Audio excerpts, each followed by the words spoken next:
우리에게 두 가지를 이야기를 합니다.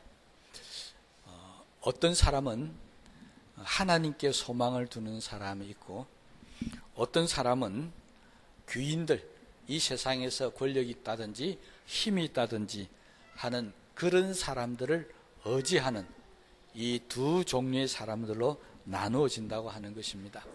그래서 오늘 시편 기자는 이렇게 두 종류의 사람들이 있는데, 우리는 하나님께 소망을 두는 사람들이지 세상의 어떤 귀인들에게 소망을 두는 사람이 아니라고 이야기하면서, 이렇게 하나님께 소망을 두고 살면 우리에게 복이 있을 것이라고 그렇게 말씀을 하고 있습니다. 여기서 말하는 복이라고 하는 것은 역시 우리가 생각하는 복과는 조금 다르겠죠. 우리가 생각하는 복이라고 하는 것은 건강하고 오래 장수하고 살면 그 사람 참 복이 있다, 그렇게 생각합니다. 하는 일들마다 형통하고 잘 되어진다든지, 또는 자녀들이 성공한다든지 그렇게 한다든지, 아니면 우리가 살고 있는 집값이 갑자기 확 올라버린다든지, 또 어떤 사람들은 제가 어제도 지나가면서 봤는데 복권을 그렇게 많이 사는 것 같아요. 하여간 우리 교회 옆에 있는 저 복권집은 어떻게 소문이 난지는 모르지만 토요일만 되면 정말 차도 사람도 줄을 서서 그렇게 하는 걸 보면서, 야, 저 정도 복권 장사가 되면 부자 되겠다 싶은 생각이 듭니다. 그러니까 복권이 당첨돼서 부자가 되는 게 아니고 복권을 팔아서 부자가 되겠다 하는 그런 생각이 들을 수 있습니다. 복권에 당첨되면 얼마나 복이 있겠습니까? 세상 사람들은 다 그런 것을 갖다가 복이 있다, 이렇게 이야기를 합니다. 그런데 오늘 하나님께 소망을 두는 사람에게 복이 있다라고 하는 이 말은 그런 복을 말하는 것은 아닐 것입니다. 성경은 우리에게 복에 대해서 이야기하면서 세상에 있는 기준을 갖고 말한 적이 없습니다. 복은 항상 하늘에 속한 것, 또 하나님께서 우리에게 주신 것이 복이지, 세상에서 우리가 얻고자 하는 것을, 내가 얻는 것을 복이라고 그렇게 이야기하지는 않습니다. 앞에 있는 시편 115편 15절에도 너희는 천지를 지은 여호와께 복을 받는 자로다. 복이라고 하는 것은, 성경은 하나님께서 주시는 것이 복이라고 하는 것입니다. 그러니까 오늘도 하나님께서 우리에게 말씀을 주신다, 그러면 우리에게는 오늘 주시는 말씀이 복이 되는 것입니다. 우리가 기도할 때 하나님 오늘 우리에게 응답하신다, 그러면 그 응답이 우리에게 복이 된다는 것입니다. 내 앞길을 인도하시면 그 인도하심이 복이 되는 것입니다. 성경은 하나님께서 우리에게 주시는 것이 바로 복이 있는 것이다. 그럼 복이 있는 사람이 되려면 하나님께로부터 뭔가 받을 수 있는 사람이 복이 있다라고 그렇게 이야기한다는 것입니다. 그래서 우리는 항상 하나님과 떨어질 수 없는 그런 관계에 놓여져 있는 사람들이다. 특별히 이 복에 대해서는 더 그렇다고 하는 사실을 우리가 깨달아야 합니다. 하나님께서 우리 인간을 만드실 때 그 만드신 목적을 이사야 선지자를 통해서 우리에게 말씀하셨는데요, 이사야서 43장 21절의 말씀에 보면은 내가 이 사람을 창조했는데 그 창조한 목적이 뭐냐니까, 이 백성은 내가 나를 위해 지었나니 나를 찬송하게 하려 함이니라. 하나님께서 우리 인간을 만드신 목적이 뭐냐니까 돈 잘 벌라고 만드신 게 아니라는 겁니다. 건강하게 오래오래 살아라고 만드신 것도 아니고, 성공하고 출세하고 잘 먹고 잘 살면서 떵떵거리며 살아라고 우리를 만드신 게 아니라는 것입니다. 하나님께서 우리에게 만드신 것은 우리로 하여금 하나님을 찬송하게 하는 것이다. 그러니까 우리가 하나님 앞에 막 찬송을 하잖아요. 오늘도 예배 전에 우리가 찬송을 불렀는데요, 찬송을 부르는 것이 목적이 뭐냐니까, 어떤 사람은 내가 찬송 부르면서 눈물을 흘리고 찬송이 나한테 너무 좋다, 감동스럽다, 은혜스럽다, 그렇게 표현합니다. 물론 찬송을 통해서 우리가 그렇게 될 수 있습니다. 그런데 성경이 말하고 있는 정확한 찬송의 목적은 내가 좋은 게 아닙니다. 찬송을 통해서 하나님께 영광이 되어져야 한다는 것입니다. 내가 찬송을 부르면서 애통하며 회개하는 마음이 생겼다면 그 마음을 보시고 하나님께서 영광을 받으셔야 한다는 것입니다. 그게 우리가 하나님 앞에 찬양하는 목적입니다. 내가 만약에 찬송을 부를 때 내 마음이 기쁘고 즐겁고 너무 좋은 거예요. 그런데 그건 나만 좋고 하나님께는 아무 영광이 되지 않는다면 그건 찬송이 아닙니다. 그 세상 노래와 똑같다는 것입니다. 우리가 조심해야 될 게 하나가 있는데 그게 뭐냐니까 우리가 부르는 찬송이, 특히 요즘 우리 젊은 청년들 사이에서 많이 유행하고 있는 이 복음 찬양, 이 복음 찬양 중에 정말 자세히 보면은 좀 위험한 그런 부분의 찬양이 있습니다. 뭐냐니까 하나님과는 아무 상관이 없고 그냥 우리만 좋으라고요. 그렇게 부르는 찬양이 종종 보입니다. 그건 아주 위험한 것이고 아주 잘못된 것입니다. 우리가 하나님을 찬송하는 목적은 하나님을 영화롭게 하기 위한 것입니다. 나를 기쁘게 하고 내가 즐겁고 내 마음의 감동 감화가 일어나기 위해서 하는 것은 결코 아니라고 하는 것입니다. 그러면 하나님께서 나를 하나님을 영광스럽게 하고 찬양 부르기 위해서 만들으셨다면 가장 복 있는 사람이 누구냐니까 바로 하나님을 기쁘시게 하면서 찬양하는 사람이 가장 복이 있다라고 하는 사실을 우리가 알 수가 있습니다. 그래서 오늘 본문의 시편 146편의 시편 기자는 시작을 이렇게 합니다. 할렐루야 내 영혼아 여호와를 찬양하라. 이 시편 기자는 우리가 어떻게 해야 복을 받을 수 있는 사람이 될 수 있다는 것을 너무나도 잘 알고 있었습니다. 그것이 어떤 사람이라고요? 하나님을 찬양하는 사람인데, 그런데 하나님을 찬양할 때 그냥 찬양하는 것이 아니라 찬양하는 방법을 우리에게 분명하게 가르쳐주고 있습니다. 그것이 바로 2절에 있는 말씀입니다. 나의 생전에 여호와를 찬양하며 나의 평생에 내 하나님을 찬송하리로다.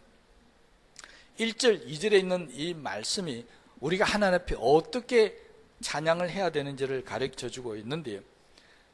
한마디로 이야기하면 찬양은 영혼으로 찬양한다는 것입니다.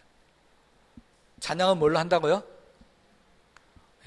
입으로 하는 것이 아니라 내 영혼으로 해야 되고, 찬양은 잠시 내가 믿음이 좋고 기분 좋을 때만 하는 것이 아니라 평생에 하나님을 찬양해야 한다라고 시편 기자는 이야기하고 있습니다. 여러분, 어떤 분은 특송하라면 그렇게 얘기합니다. 목사님, 나는요 엄치입니다. 나는 노래 잘 못합니다. 반응이 없으시네. 다 그러잖아요. 다음 주에 한번 특송하셔야 됩니까? 목사님, 나는 노래 잘 못 부릅니다. 여러분, 시편은 우리에게 분명히 이야기합니다.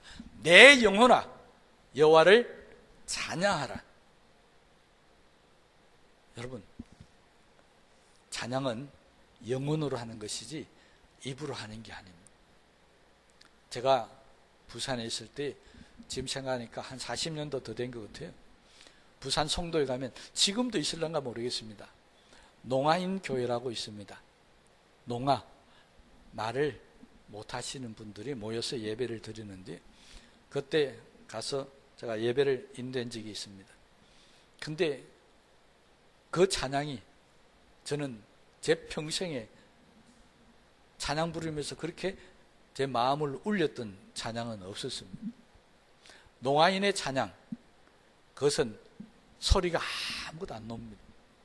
가끔 소리가 나오면 하는 소리밖에 안 나옵니다. 그런데 그들이 부르는 찬양은 수화 찬양이라죠. 손을 가지고 찬양을 하는데, 앞에 인도하는 목사님은 정상이니까 그냥 찬양을 부르면 앞에 있는 온 교인들이 다 농아들이니까 손으로 찬양을 합니다. 첫 번째 들었던 마음이, 얼마나 목을 터져라고 찬양을 부르고 싶을까, 안타까운 마음이 제일 먼저 들었습니다. 여러분, 우리는요 말도 하고 찬양을 다 부를 수 있습니다. 근데 그 농아들은 마음껏 소리치가 부르려 해도 소리가 안 나옵니다. 그러니 손짓으로 막 합니다. 그 손짓이 얼마나 보기에 아름답게 보였습니까? 그건 착각입니다. 실제 현장에 있었던 저는 아름답게 보였던 게 아닙니다. 정말 안타깝게 보였습니다. 정말 안타까웠습니다.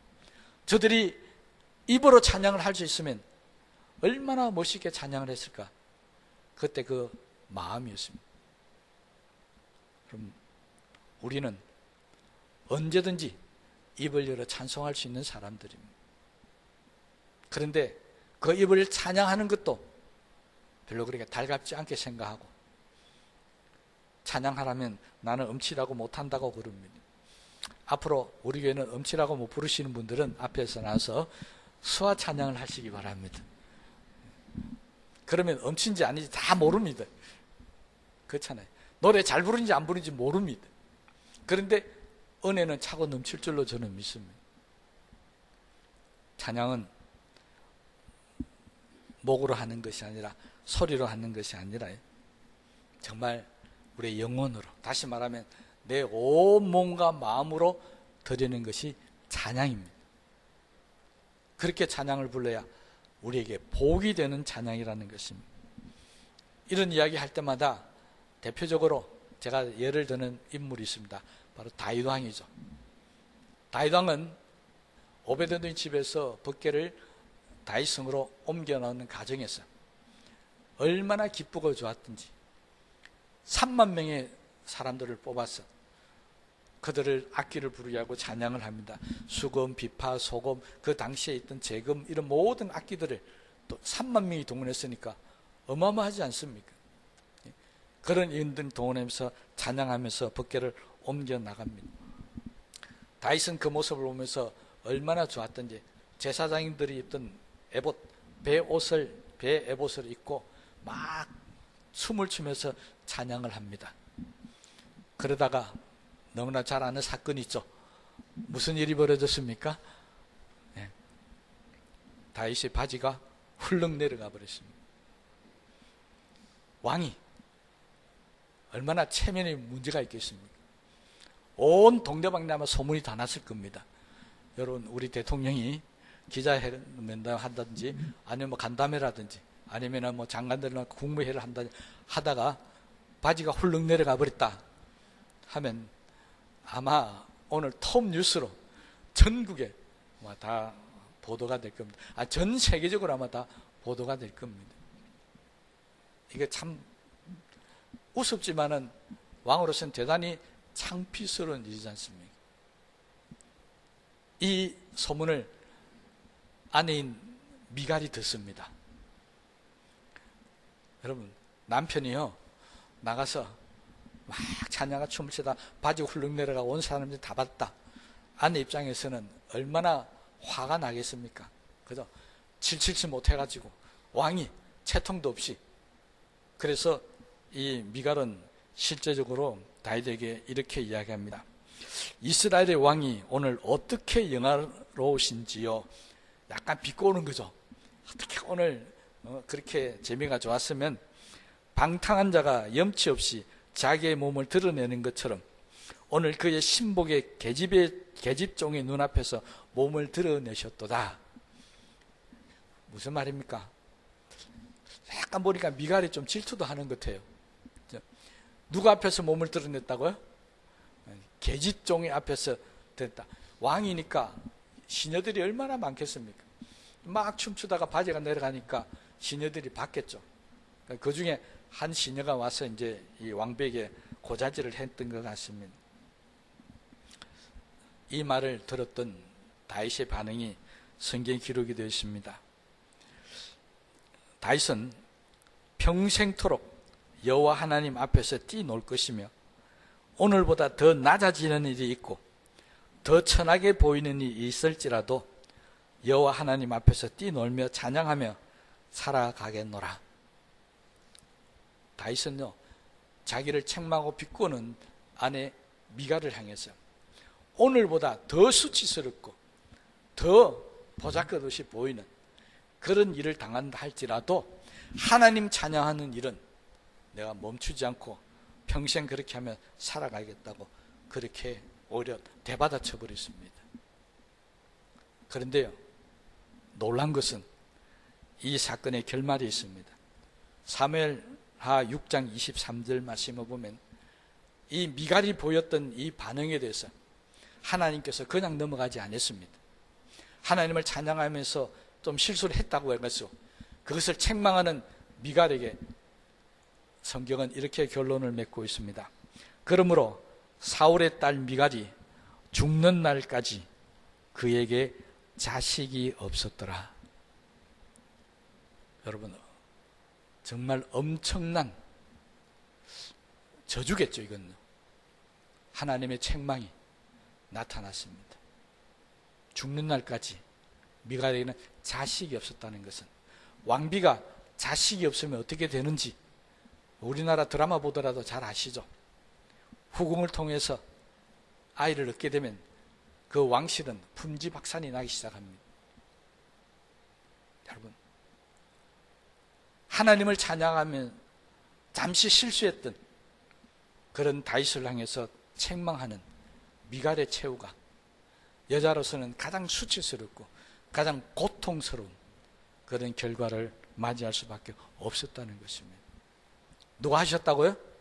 다윗이 한 일이 아닙니다. 하나님께서 그걸 보시고 하신 것입니다.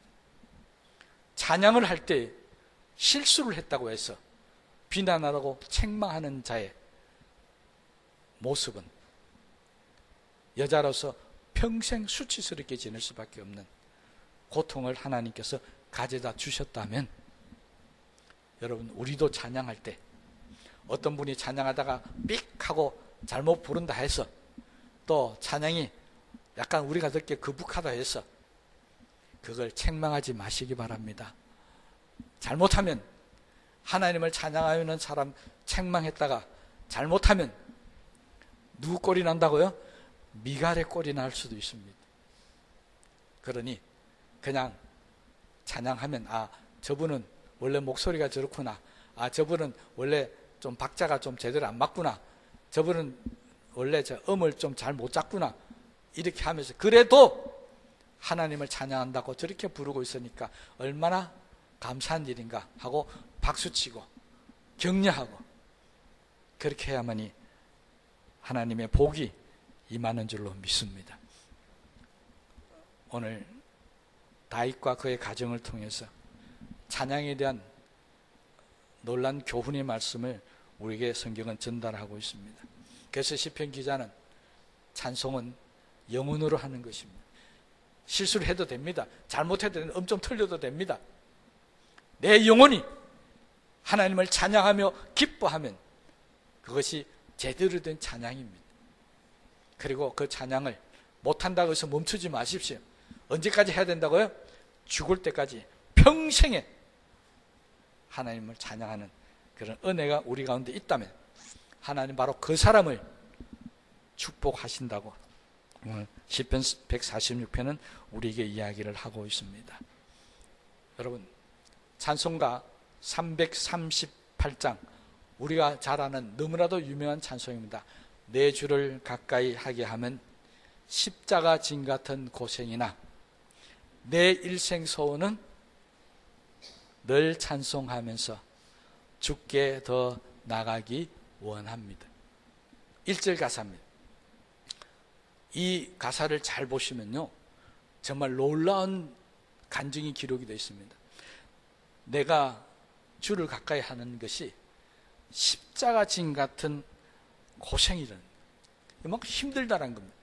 주님께 가까이 가기가 너무 힘들고 너무 어려운데, 놀라운 것은 내 일생 소원은 늘 찬송하면서 나가기 원합니다. 이 말은 무슨 말이니까, 주를 가까이 하는 게 십자가 같은 고통인데 그 고통을 없애주는 것이 찬송하면서 하나님 앞에 나가면 그 십자가 진 같은 고생이 다 없어질 수 있기 때문에, 그래서 내 일생 소원은 주께도 나가기 원합니다라고 찬송을 하고 있다는 것입니다.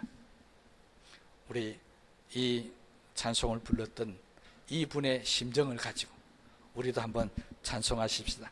내 주를 가까이 하게. 1절만요. 내 주를 가까이 하게 함은 십자가 짐 같은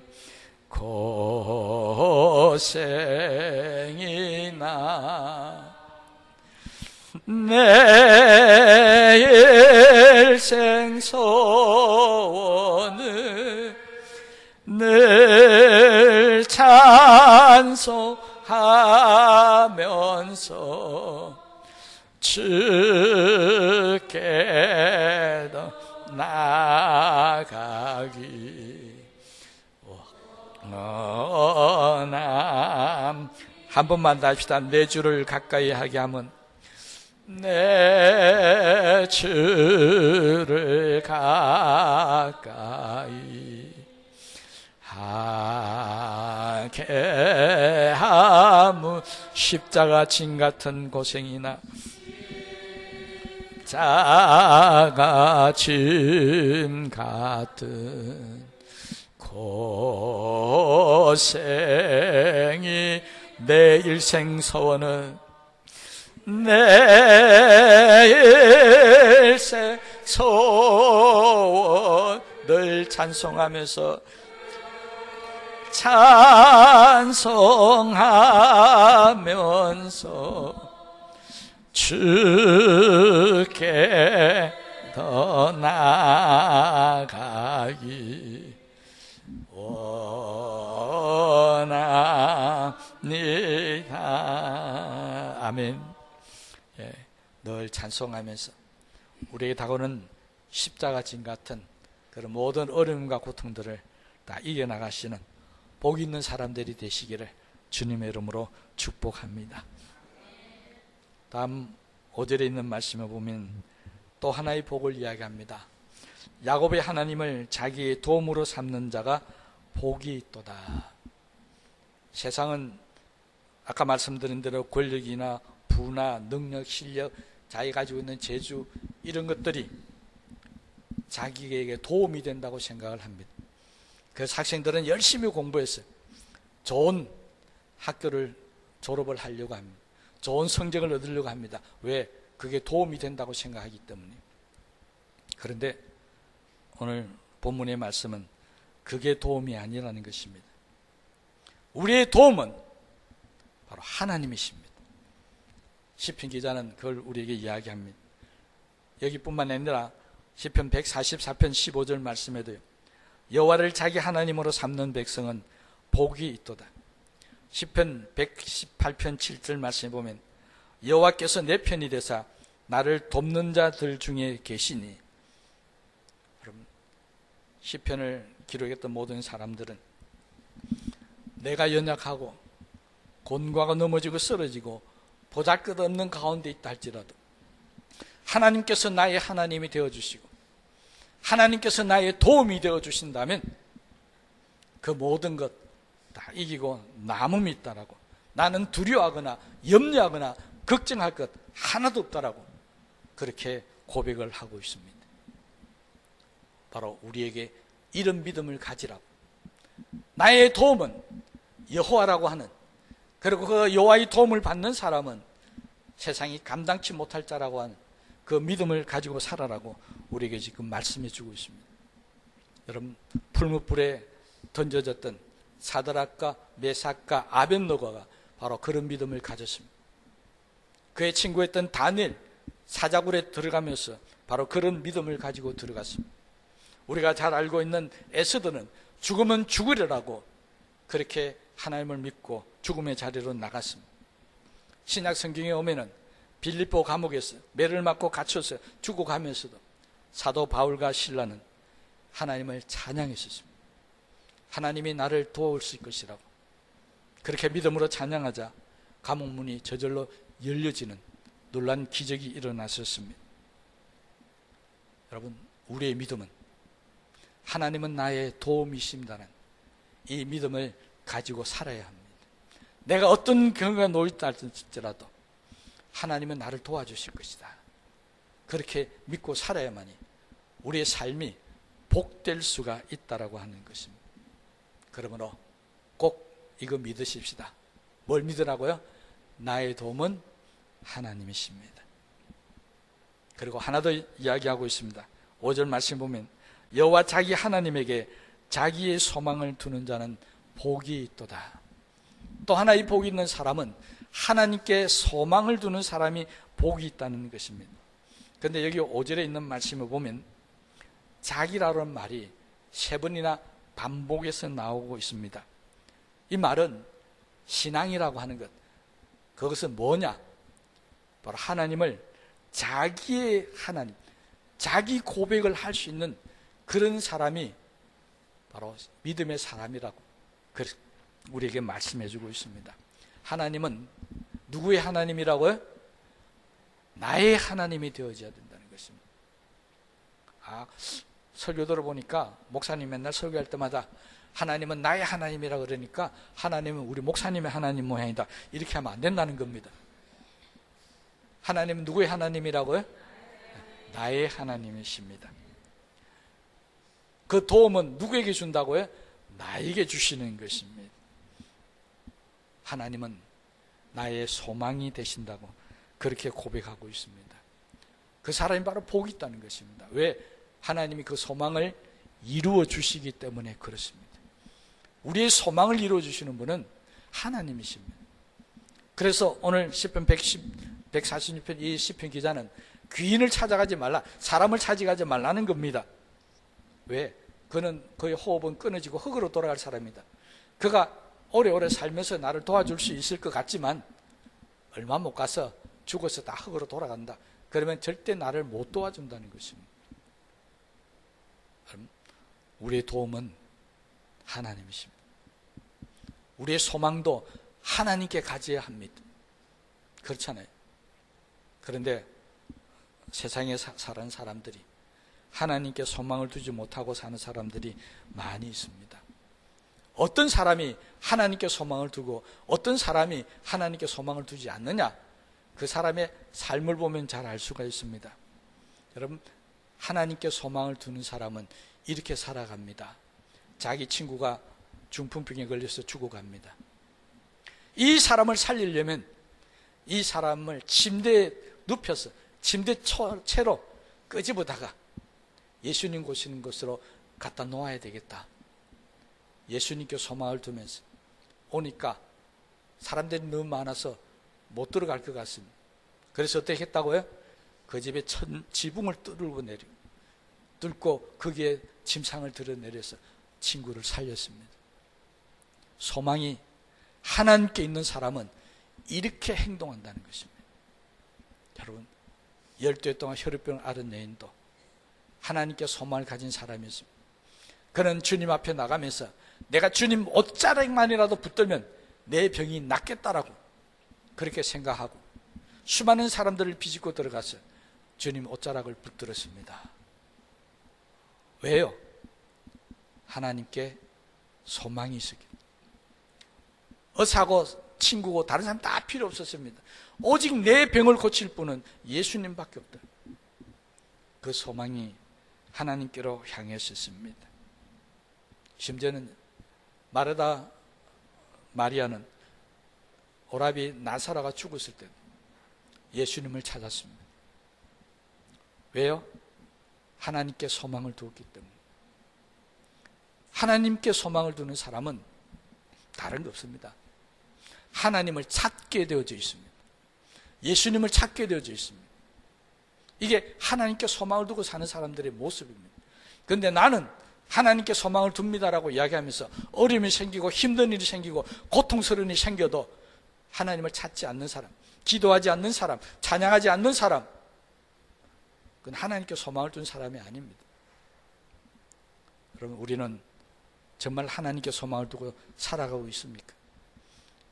내 모습이 정말 하나님께 소망을 두고 살아가는 사람입니까? 오늘 다시 한번 이 말씀을 통해서 우리 자신을 돌아보고, 적어도 오늘 이 시간 이후부터는 우리에게 어떤 문제가 생기든지 간에 이 문제를 해결해 주실 분은 오직 여호와 하나님밖에 없다라고 하나님께 소망을 두고 하나님을 찾으시기 바랍니다. 성경 분명히 우리에게 약속합니다. 하나님께 자기의 소망을 두는 자는 복이 있도다. 그 소망이 반드시 이루어질 줄로 믿습니다. 그러면 오늘 우리도 하나님께 소망을 두면서 복이 있는 사람으로 살게 되시기를 주님의 이름으로 축복합니다. 우리 제 말씀을 생각하시면서 기도하시겠습니다.